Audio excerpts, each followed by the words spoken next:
Dan boleh saya tambah di sini, mungkin perkara yang lebih sensitif tetapi kritikal, iaitu mendoakan kebaikan buat pemerintah. Saya ingat benda ni dalam masyarakat kita memang ada sensitif sikit atau ada masalah sikit, sehingga dengan pemerintah je kena kritik je.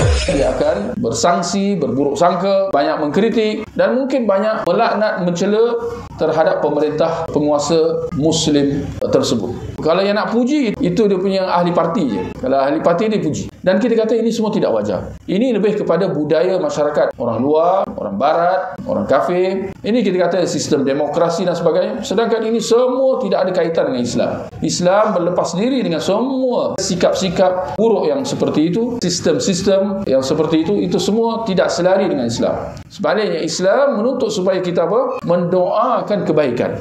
Bahkan mendoakan kebaikan buat pemerintah jauh lebih utama. Tuan-tuan, antara kita mendoakan kebaikan buat masyarakat Islam secara amnya dengan kita mendoakan kebaikan buat pemerintah, mana yang lebih utama? Sebahagian ulama mengatakan mendoakan kebaikan buat pemerintah lebih utama. Sebab apabila pemerintah itu baik, maka kebaikan dia akan turut dirasai oleh seluruh anggota masyarakat tersebut. Kalau seorang tu dia tak bersetuju, dia tak berkenan dengan pemerintah, atau pemerintah itu ada menzalimi dia dan seumpamanya, antara dia mendoakan kebaikan buat pemerintah itu atau dia mendoakan kecelakaan, mana yang lebih utama? Pemerintah tu telah zalim ke atas aku, maka aku doakan laknat. Ya Allah, laknat dia. Ya Allah, hancurkan dia. Ya Allah, binasakan dia. Antara dua ini, mendoakan kebaikan atau mendoakan kecelakaan, tidak dinafikan bahawa mendoakan kebaikan jauh lebih utama. Takkan kerana kita sahaja lalu kita terus mendoakan kecelakaan atas pemerintah itu. Sedangkan kalau pemerintah itu celaka, dengan kita sekali akan binasa. Betul atau tidak? Banyak sajalah contoh-contoh kita lihat ya, negara-negara di Timur Tengah dan sebagainya.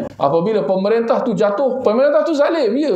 Gaddafi ke, Saddam ke, Bashar Assad ke, zalim memang zalim. Tapi kita lihat bila dia jatuh saja, negara-negara sekali semua ranak. Betul?